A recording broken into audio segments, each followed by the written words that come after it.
What's up, everybody? GhostGirl007 here, and today's video is going to be a Haunted Reads video. Right now in Haunted Reads, we are reading I Am Haunted, Living the Life Through the Dead by Zach Bagans. And we are right now on page 44. My Oasis is in the Desert chapter. So far this is what we're seeing right now. Getting away is a necessity, actually.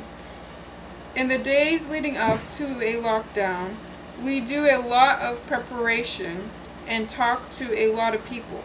When we filmed in Nevada, I spoke with a few old-timers who lived there and found each of their stories to be similar to mine.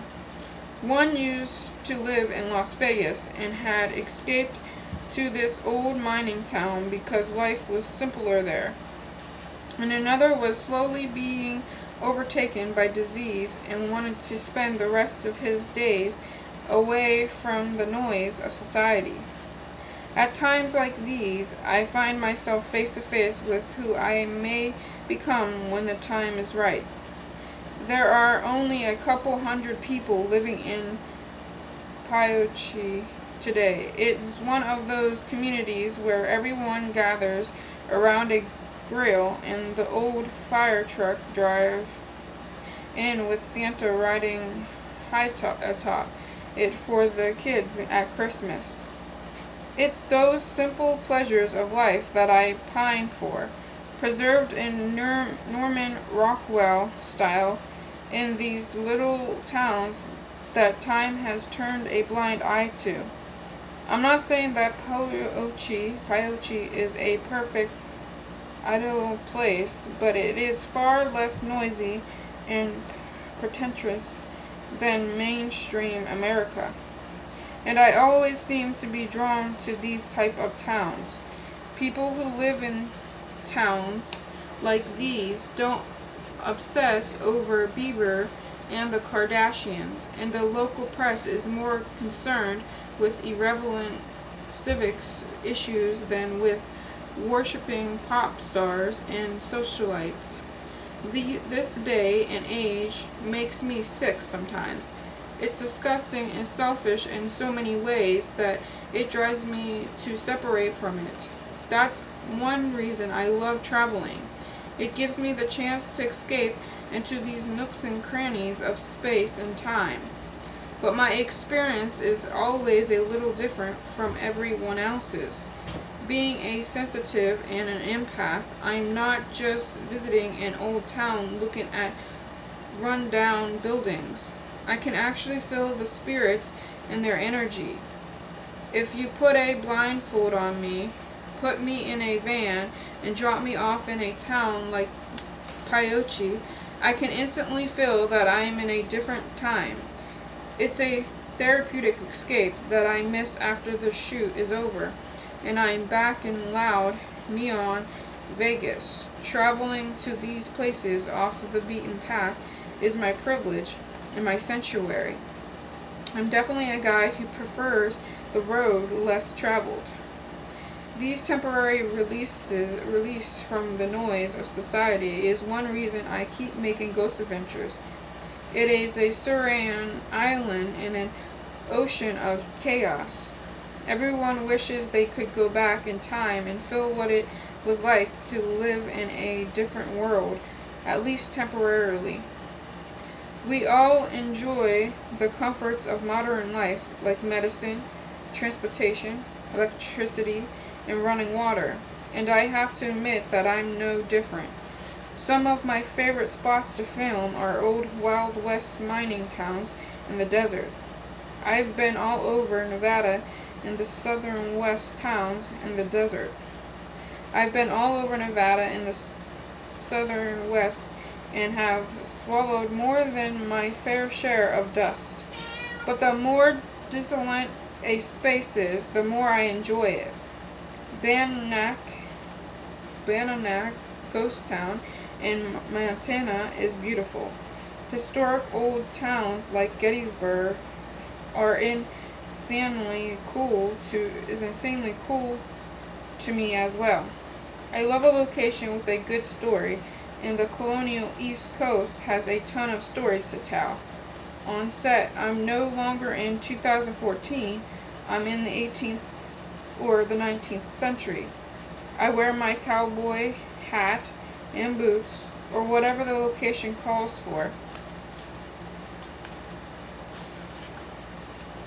And for 3 days, I'm truly free. I'm not famous or successful, just a guy doing his job, and at times I wish I could stay there. In these ghost towns, I'll sit in an old rocking chair and observe the people who live there. Many look like they've been through hell, but all peacefully riding out the rest of their days in solitude. Some days I want that for myself too. On the flip side, I also need an element of adventure in case I get a little bored. The murderers, suicides, abductions, scandals, and mysteries that built these towns are spellbinding to me. I've always found the dead more interesting than the living because they have more secrets to discover. I can talk to a living person today and learn their secrets pretty quickly, but the dead are tough nuts to crack. They lived in a different time with different lifestyles and even different speech. We sometimes think of them as rudimentary or simple people, but really they weren't. They had the same problems we do, but different ways of dealing with them. That's intriguing to me. When I travel to these towns, there are always mysteries to unravel. I can go back in time and pick up a cold case murder and try to ask the victim what happened. Communicate with spirits from the past is a true adventure. I get to meet the people of that era and area and see how different they were. Some say that the people create the environment, but after all my travels, I think it's the other way around. The environment shapes the people.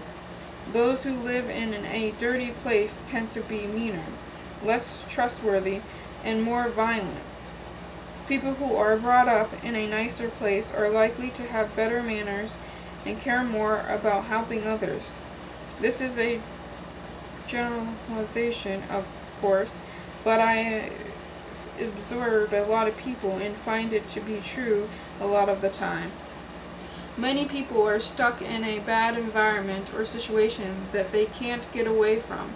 I was stuck in Detroit for years and kept telling myself that if I just made a little more money, I could leave. It was a miserable time because I never found my place there. There was no purpose to any of the jobs I held. I would go home and then go through the same meaningless stuff again the next day. I had no impact on people. There was no adventure. I wasn't dissecting life.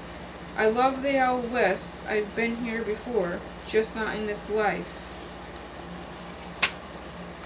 And there's a picture of Zach in the West.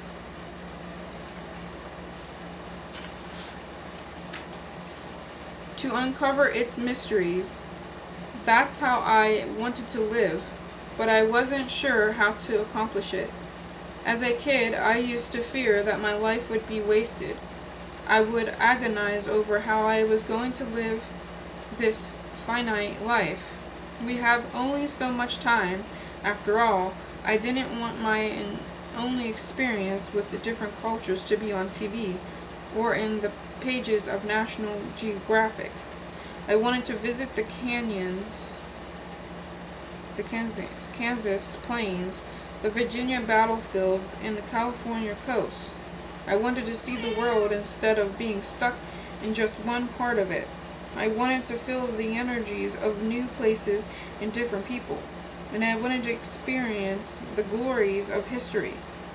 But as I get older, I can see the benefits of settling down in a small town where you know everyone and become part of the lore.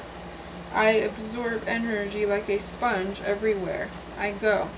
It allows me to see the world and my purpose in it. I wish everyone could do that. I wish everyone could see more than where they are today, and see how vast and wonderful the wide world is, while also appreciating the beauty of the little concerns. The guy in Pioche who escaped Vegas said that he was running from something. I don't remember what it was, or maybe I just don't want to give his secret away, but he was seeking peace in this small town. Maybe I'm the same. So that is it for the day. If you like stories like that, and if you like videos like this, just comment down below and like and subscribe. And until next time, guys, stay creepy.